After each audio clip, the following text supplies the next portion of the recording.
नारे हमद। खुदावन तेरी बातें रूह भी हैं और जिंदगी भी हैं। हमेशा की जिंदगी की बातें तो तेरे ही पास हैं। आज हम मुकद्दस लूका की अंजील उसका 12वां बाब और उसकी आयात 39 और 40 पर ध्यान ज्ञान करेंगे।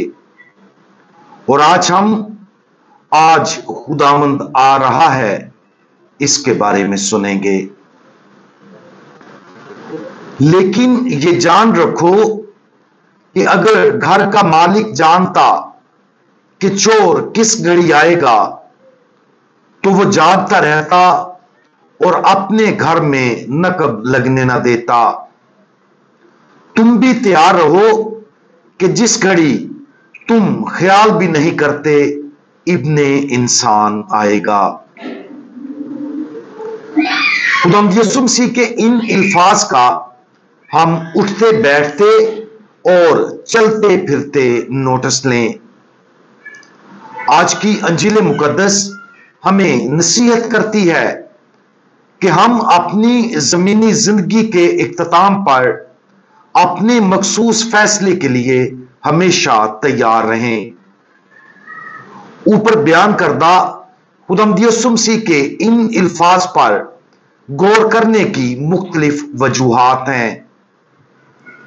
सबसे पहली वजह यह है कि हम में से किसी की भी जमीनी जिंदगी किसी वक्त खत्म हो सकती है। हमें उन मुख्तलिफ सानेहात को याद करने की जरूरत है जिनमें लोग अचानक किसी कार हादसे या किसी और गैर मुतवक्का वजह से हलाक हुए। मजीद बरा हकीकत में एक खास लम्हा आएगा जब खुदावंद यीशु मसीह आखिरी फैसले के लिए जमीन पर वापस आएगा।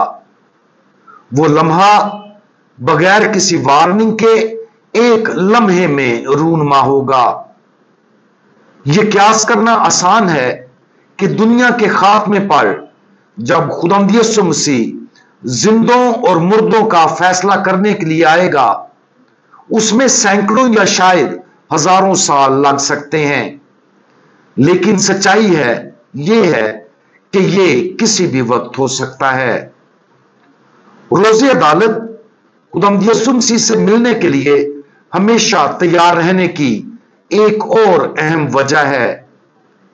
अगर हमारा फैसला हमारी जिंदगी के आखिर में हतमी तौर पर होगा, जब हम खुदावंद को रूबरू देखेंगे, हम हर रोज सारा दिन उससे मिलते हैं और अपनी वफादारी के लिए अजर और अपने गुनाहों का हिसाब देते हैं।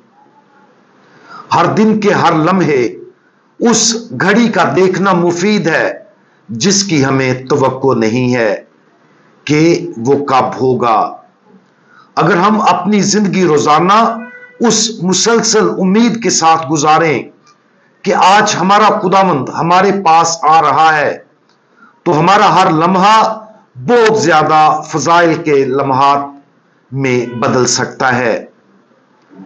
अपने आज के दिन के बारे में सोचें, क्या खुदा हमारे पास आना चाहता है, हमें तरगीब देने और आज अपने मुकद्दस मिशन को पूरा करने के लिए हमारी रहनुमाई करना चाहता है? बेशक वो करता है। उसके पास आज हमारे लिए एक मखसूस मिशन है जो कल नहीं होगा।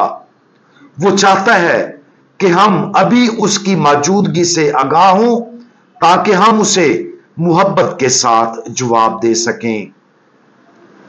अपनी जिंदगी में खुदा की मौजूदगी के लिए हमेशा चौकस रहने और ध्यान देने की अहमियत पर आज गौर करें। वो दिन रात हमसे बात करना चाहता है ताकि सच्ची पाकीज़गी के जिंदगी में हमारी रहनुमाई करे। अगर हम उसकी मुसलसल आमद पर तवज्जो देने की आदत बना लें, तो हम वाकया ही उस आखिरी आमद के लिए तैयार हो जाएंगे जब हम खुदावंद को रूबरू देखेंगे। हम दुआ मांगें। हमारे अब्दी खुदावंद, आप दिन रात हमारे पास आते, हमसे बात करते, हमें मुतासर करते और हमारी रहनुमाई करते हैं। बराए करम हमें चौकसी के मुकद्दस तोहफे से भर दें, ताकि हम आपसे मिलने और आपकी मुकद्दस आवाज सुनने के लिए हमेशा तैयार रहें। हमें हिम्मत अता फरमाएं, ताकि हम हमेशा आपको जवाब देने की आदत अपना सकें और हम खास तौर पर अपने आप को उस जलाली लम्हे के लिए तैयार करें जब हमें आपको रूबरू देखने की सआदत हासिल हो। खुदावंद यीशु मसीह, हमारा भरोसा आप पर है। आमीन।